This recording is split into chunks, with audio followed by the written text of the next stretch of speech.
The 988th edition of the MMA Gambling Podcast on the Sports Gambling Podcast Network is brought to you by Underdog. Underdog is hooking up new customers. Play just $5 and get $75 in bonus funds when you sign up with promo code MMA SGPN.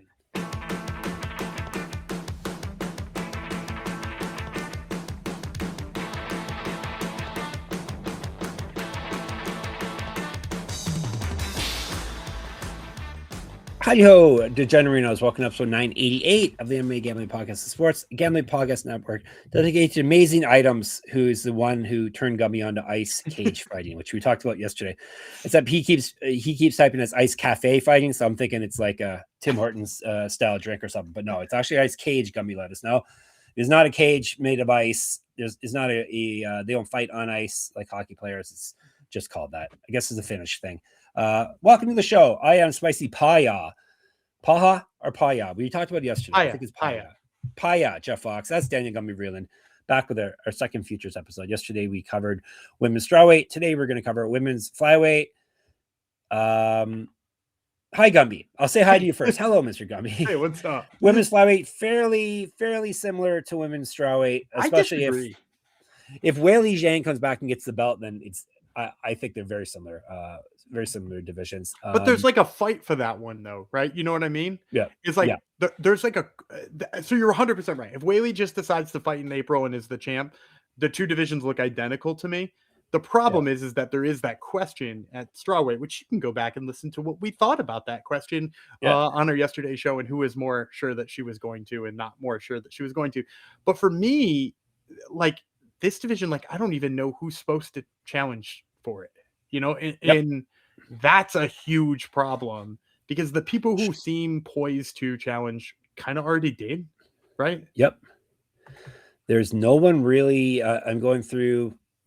There's one fighter on a win streak that we'll have to talk about. Gumby will enjoy us talk about it in a little bit, but there's really not. Oh no! Yes, I didn't even. There's really no obvious choice for next in line or anything like that. So it makes the long shots. It makes the long shots kind of fun. Yeah, it makes them a little less long. Yeah, and it makes the favorites a lot less fun, I would say. Yeah. Let's dive into it. Before that, remember, you can get access to all of our free picks and podcasts in one convenient place, the SGPN app. Download it for free in your app store. Just type in SGPN. All right, heading into 2025. We whiffed on this one too. I had Manon Fiorot plus 200. You had Natalia Silva plus 600 as our most favorite picks. Our lock. We want to say locks, but it's not a lock, obviously. And we both had Jasmine Jasudavicius as our long shots. None of that happened because.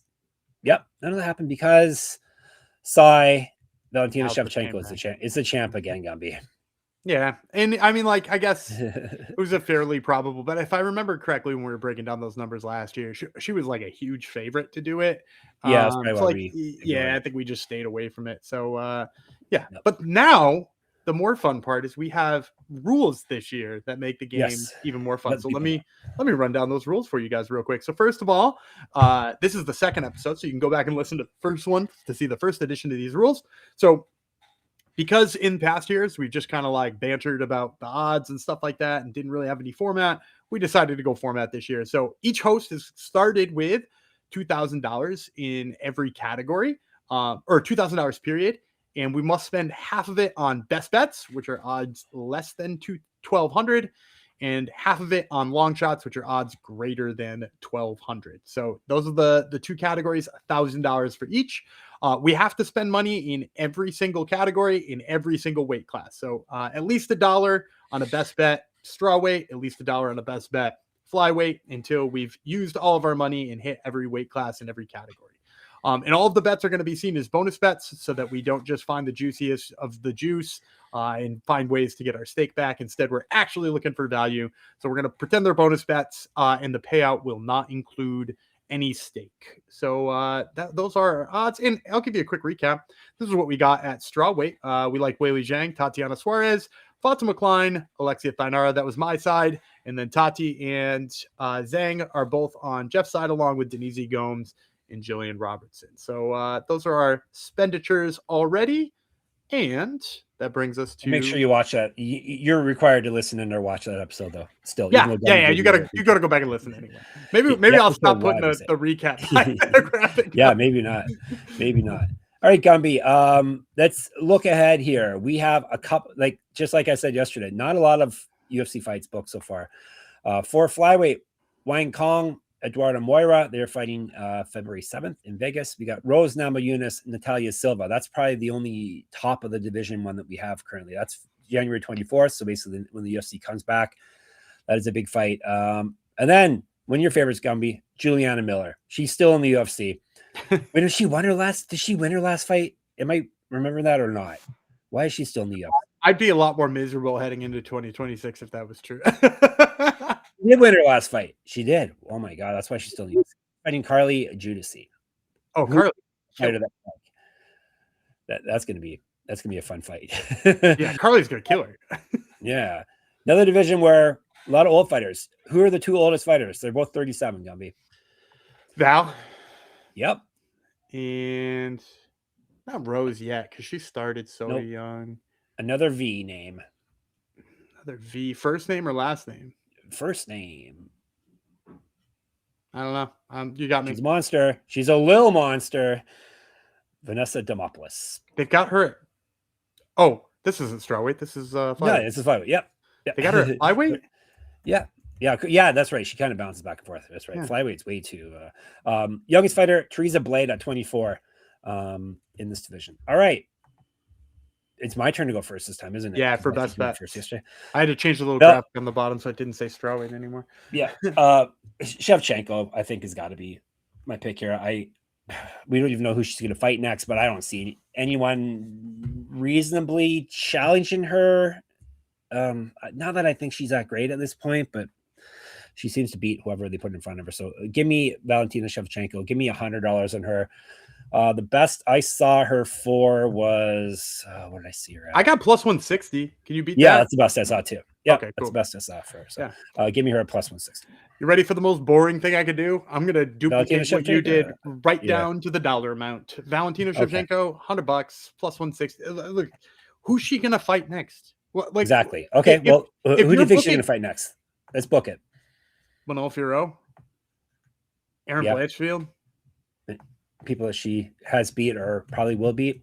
Yeah, no offense to Aaron Blanchfield. She's just not going to hit that takedown. Right? No, Blanchfield needs the takedown. And we just saw, Val just kind of like manhandle Weili Zhang. Like, I don't know. It doesn't feel like the takedown's there for Blanchfield. And I feel like on the feet, that's a dangerous fight. For sure. Yeah. So, I think Val beats a lot of the top people. She's already beat a lot of the top people. There's just not a lot there for me to like other than her. It's boring as hell, but she's probably going to be the champ at the end of the year. Yeah, she usually fights twice a year. Can I tell you the only reason I'm not putting $300 on her here early? Maybe it's the same reason I was just going to bring up. Let's see. Go ahead. Might she be the bantamweight champ? Yeah, that's exactly what I was going to say. There is talk moving up, but that division is quite in flux as well. But here's the thing, though. And I know I'm putting the horse before the cart because we're going to talk about bantamweight next time. Let's say Amanda Nunes goes in there and she beats Kayla Harrison. Let's just say that's what happens. That trilogy fight. Yeah. I mean, I don't think you can deny it, right? Like, you have to go to it. And this isn't a bantamweight episode, but what else is there at bantamweight? Who else are you going to get in on with the bantamweights right now? Like, I don't see it. Yep.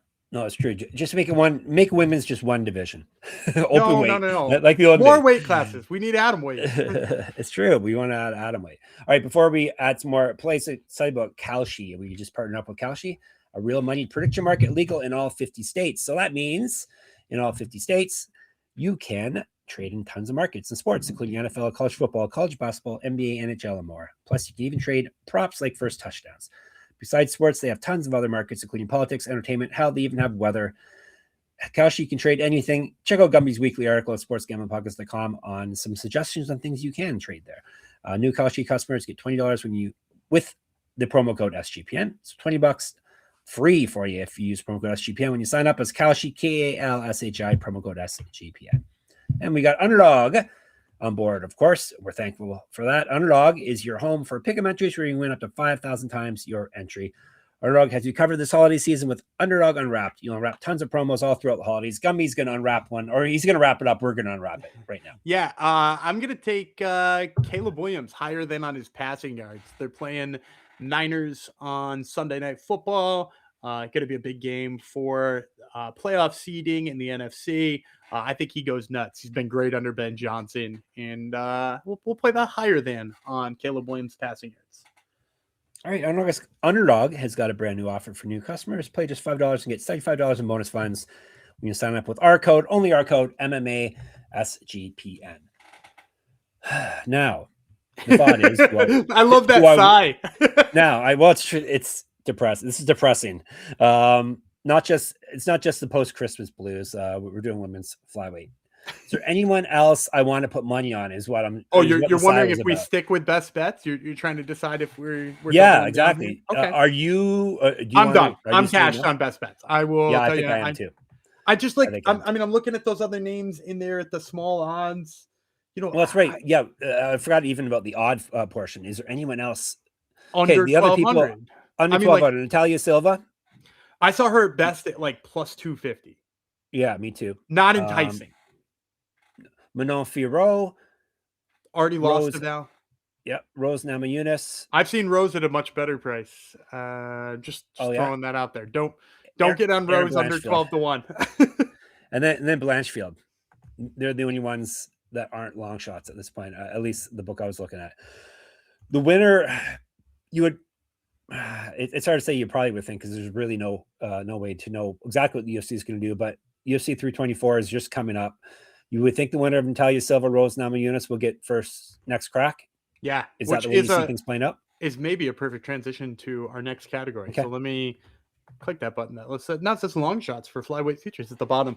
I'll kick this one off. I found Rose Namajunas at an amazing price. Yeah. So I don't have her in the best bets category because she's not under 12-1. If you shop around, you can find her as good as 28-1. Wow. Which to me is exactly what you just said about Natalia Silva, right? Yeah. Natalia Silva, Rose Namajunas is in theory a number one contenders fight or close to it, right? Because, Rose is kicking around the top of the division no matter what. They'll throw her a title shot anytime she looks like she could possibly beat somebody. Natalia Silva seems to be the one they want to give it to. So to my estimation, this is a de facto number one contender fight. Do you want the 250 on Silva or do you want the 28-1 on Rose Namajunas? And that is a very simple question in my brain. So for my first long shot, I'm going to take $50 Rose Namajunas 28-1. Do you see her winning that fight though? I mean, like she's always got. You see her getting that fight, but she's always got a chance. So. And like we're only at $50, as we've said. If we break up how much money we have for each of these categories equally, you get about $90 per category. Like she's got I'm giving her half of that for this category. Yeah, like that much worth of possibly winning the fight. So you see her beating Natalia Silva, or are you just like the number that you're getting her at? I think that's a 50-50 fight. I would maybe line that at even money. Maybe -120 on both sides or something like that. I mean, like, what is the line? I haven't even looked ahead. Do you know? I don't know. Do they have it? Do they have that line? It's the very next. It's the next pay-per-view. I can look it up for you right now. It's on my screen. Does the intern have that one? Maybe that's the intern. Yes, that is yes. Rose. Wow. That's crazy. I mean, Rose, you can get her at plus 322. Come on. Yeah. Seriously? Natalia Cristina da Silva, you can get at minus 360. That is insane. Look, I like Natalia Silva. Don't bet that. Yeah. That's insane. And maybe that's why this book has her at 28-1, because they don't even believe she'll win that fight. And obviously she loses that fight, that 28-1 just goes right out the window. But that's why it's a long shot bet. And if she wins that one, they're going to accelerate her because she's a name. Yep. All right. I'm not taking Rose, even though I can see and I would take Natalia Silva, but you can't get her at long shot odds. You can't get her at long shot. She would be best bet. Yep. Yeah, she would be. I don't really want to do that. So I'm going to take Gumby's favorite, the only other fighter on a win streak. Oh, come on. I don't think she's going to win. I'm kicking my table. That's how excited I am. I don't think she's good, but she has won 1, 2, 3, 4, 5, 6, 7 straight fights. Macy Barber, and the UFC seems to still like her. What do you got for odds on her? What's the best you could find? Let me see. The best. I didn't write them down because I would never. Yes, of course. I was going to say we're looking at the same books, but I see her at a 9. 9 is only what plus 800 though, right? For decimals, I see her at plus 1200, I think. Yeah, plus 1200 is the best I see for her. So right. Yeah, right I would give you that on the. I feel like if we hit plus 1200, you could pick either side. That seems like the right thing to do. Yeah, I will take her. I'll only put like $50 on her. Okay, you're gonna put $50. Yeah, I do see just like you did with Rose. I do see her. I see a path. That's the thing. Yeah, that makes sense. It's very I don't see her winning, but whatever. It's a long shot. Like, what do you want from us, people? What do you want from us? Are you betting any other long shots? I got one. I'm gonna dig back to the well, and I'm gonna go smaller than I did with Rose because Rose I think has a little bit of value. This one is definitely a long shot, but I'm gonna take $25 on Edwara Mora. She's on a little roll too. 3 or 4. She's on a little roll. She's booked already to start the year. Good chance for her to make herself into a little run. And I'm seeing 80-1 on her right now. I think there's value on her at 80-1. So I'm going to take $25 on her at 80-1. All right. Do you see her beating Wang Kong? Yeah. I'm not real high on Kong Wang. No.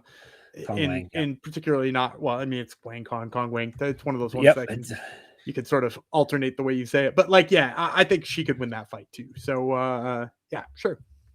All right. Not big on Wang is the title of the episode.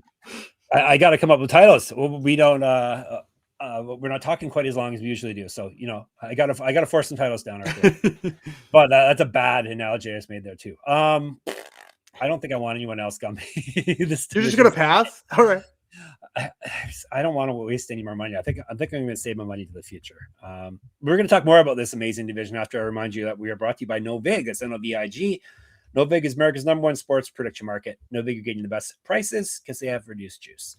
Download the Novig app and get $50 when you spend $5 if you use our promo code SGPN. Get in on the action with Novig, promo code SGPN.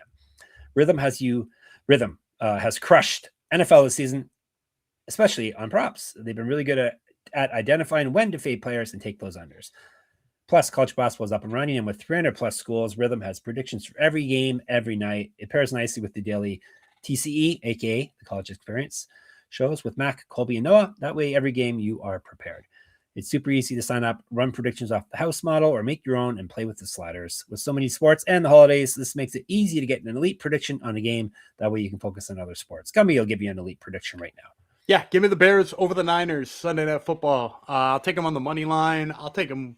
They're probably getting points. I'll take them with the points. I'll take them pretty much any way you can. I'm a believer in the Ben Johnson era. So give me the Bears over the Niners on Sunday Night Football. He's all in on the Bears this week, at least. Use promo code SGPN25 when you download the Rhythm app for 25% off your first month. Download Rhythm and use promo code SGPN25. All right. Hopefully you stuck around after I pitched those ads, telling you what an amazing division we're at here. All right. We'll let Gumby be a more stretched out, taller version of what's his friggin' name? The former booker of the UFC. Mick Maynard? Yeah, no, the little guy who. Joe Silva. Joe Silva. Gumby is the stretched out version of Joe Silva. I forget everything once I go on air, which is nice. Book the division for us, Gumby. So here's my.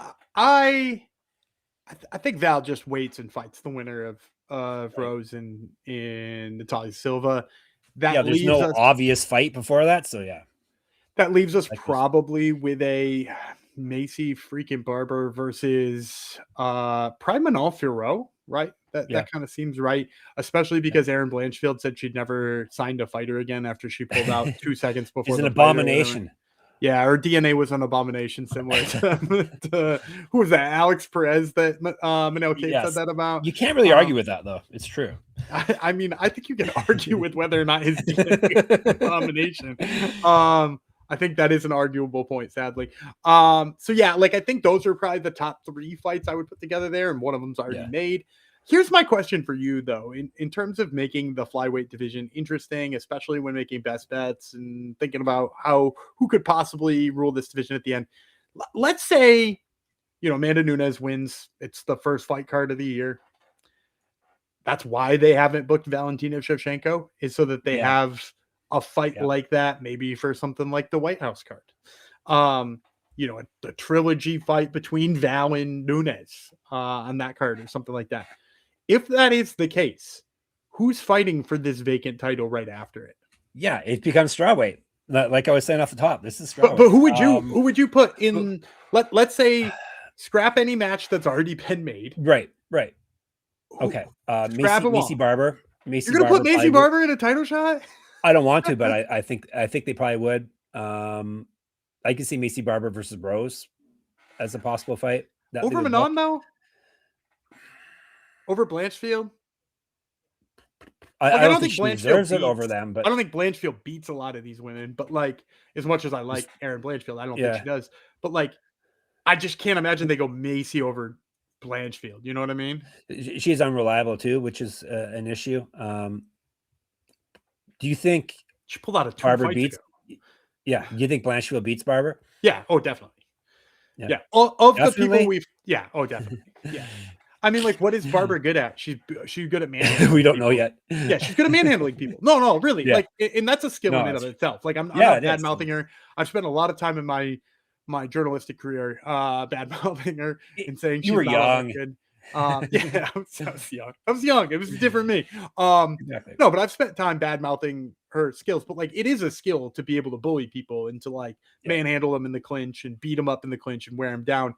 You can't. She's not going to do that to Blanchfield, right? Blanchfield, you have to know how to break, and Barber crashes into the clinch way too much.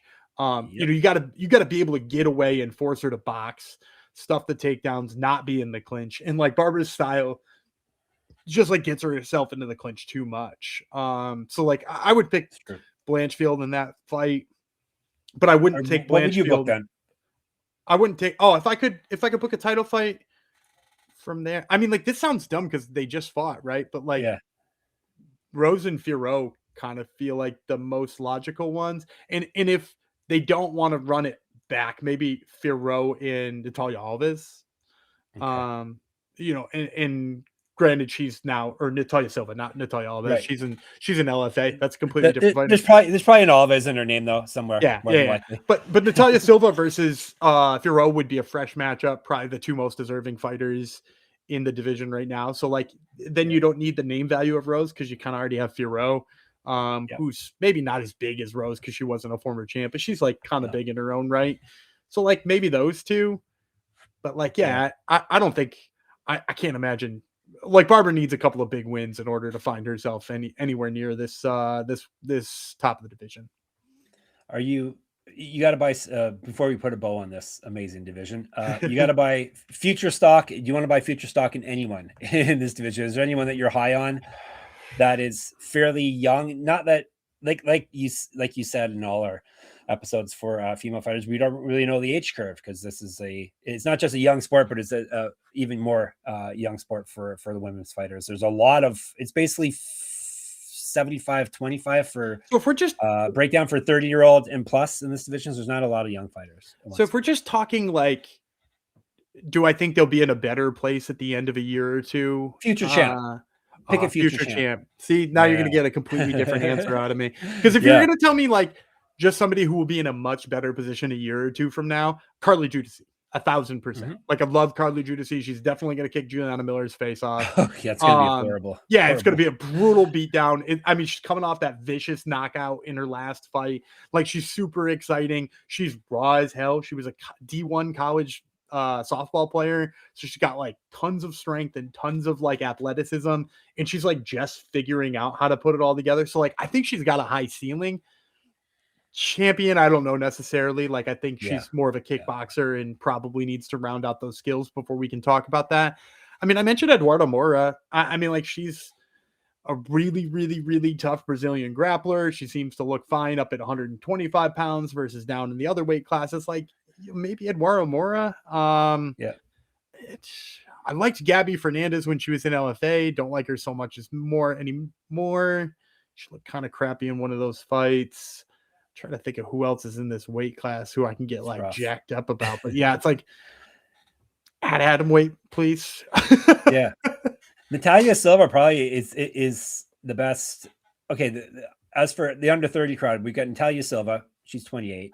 Definitely, there's some future in her. Macy Barber's 27. I know we're not big on her, but she's fairly accomplished. You've hit that point. Erin Blanchfield 26. So they're the three, but we've already seen the ceiling on Blanchfield, but doesn't matter. Who knows? Barber, I think there's an obvious ceiling. We don't really know Silva's ceiling yet because she hasn't lost. Maybe we'll find it next fight, but they're probably the best 3 under 30 fighters at this point. So fun division, guys. It's not great. I guess the best thing for the division probably would be for Silva to look amazing against Namajunas, right? Right. Yeah, to make it exciting and make it that we don't have to make Shevchenko abandon the division. That's probably the best case scenario for the UFC and for fans probably as well. Unless you're into super fights. I like fighters sticking with divisions, but super fights are okay too. So there you go. Anything else you want to say about amazing women's flyweight, Gumby? No, I just point people to the screen now if you're watching on YouTube. Yep. First of all, I apologize for putting the show graphic up there instead of this graphic first, which I did momentarily for a second there. You guys can enjoy that little slip up. But you've got all of our strawweight picks and all of our flyweight picks up on the graphic on the board now, along with odds and money amounts if you're tracking at home. I'll try to keep that updated so that you guys can keep an eye on it. And yeah, I think that's it for me, man. All right. Don't worry. If this was depressing for you, don't worry. Women's bantamweight's tomorrow. And that for sure, it's got to be better, that one's more fun to talk about. At more least variability. we have a fun fight. Yeah, at least we have a fun fight coming up. All right. In the meantime, you can catch us in the Discord, sportsgamblingpodcast.com/Discord, YouTube, MMA Gambling Podcast, Twitter, SGPN MMA. He's at Gumby Vreeland. I'm at Jeff Fox Writer, at Jeff Fox Writer on the old Instagram. moneymma.substack.com is my Substack. Top Turtle MMA is Gumby's other podcast that they're dark for a week, the 1 week of the year that they're dark, but he's got a full archive, so you can check out his amazing interviews there. We got LFA stuff coming next week too. A couple of big LFA fights, fighters from the first LFA card of the year on the 16th. And of course, sportsgamblingpodcast.com, sportsgamblingpodcast.com/store, sportsgamblingpodcast.com/Patreon. Gumby will bid you farewell now. All right, I'm Gumby Vreeland. He's Thug Jeff Fox, and we'll see you tomorrow.